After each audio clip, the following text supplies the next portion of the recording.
নবীজি বলছেন একদিন সাহাবীদের মজমায় একদিকে তাকাইয়া বলছেন যুদ্ধের জন্য ফান্ড কালেকশন করতেছে, দান। আল্লাহর নবী বলেন এদিক থেকে আছো কে? যুদ্ধের জন্য দান করবা। ওসমান বললেন দাঁড়ায়া 100 উট আল্লাহর রাস্তায় দান করলাম। আল্লাহর নবী এদিক দিয়ে হাত বাড়ায় বলছে এদিকে আছো কে? আল্লাহর রাস্তায় দান করবা। ওসমান ওই দিক দিয়ে ঘুরে এসে এনে আইয়া দাঁড়াইয়া কয় 100 উট আল্লাহর রাস্তায় দান করলাম। 200 হইল। মাঝ বরাবর হাত দেখাইয়া নবী বলছে এদিকে কে আছো? আল্লাহর রাস্তায় যুদ্ধের জন্য দান করবা।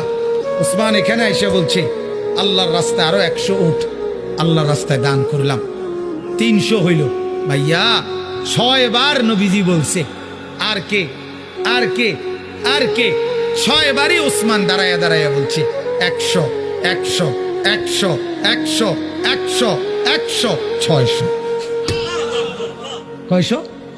600 উট। এবার আল্লাহর নবী হাসি দিছে আর ওসমান দাঁড়াই আবার বলছি ইয়া রাসূলুল্লাহ 100 ঘোড়াও আল্লাহর রাস্তায় দান করলাম।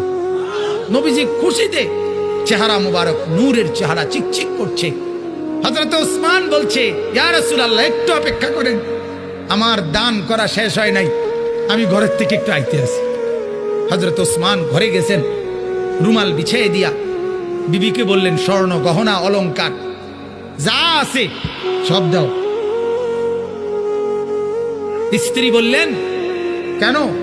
বড় কোনো পার্টি, উনি ব্যবসায়ী ছিলেন তো, বড় কোনো মহাজন, বড় লেনদেন মানে বড় পুঁজি খাটাইতেছেন নাকি?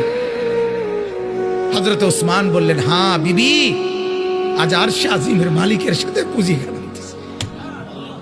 আজকের মহাজন সবচেয়ে বড় মহাজন, আজ জান্নাতের বিনিময়ে পুঁজি খাটাচ্ছি বিবি। হযরত ওসমান সমস্ত গহনা স্বর্ণ রৌপ্য নিয়ে আল্লাহর নবীর সামনে রুমাল খুলে দিছে। হাদিসে আছে আল্লাহর নবী এক হাতে স্বর্ণের টুকরা এক হাতে রৌপ্যের টুকরা হাতে তুলে আল্লাহর নবী তখন বলছেন আল্লাহুম্মা ইন্নী রাযীতু আন উসমান ফারদি আনহু।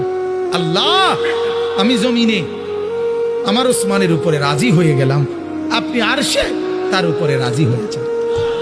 আমি জমিনে রাজি, আপনি আরশে রাজি হন।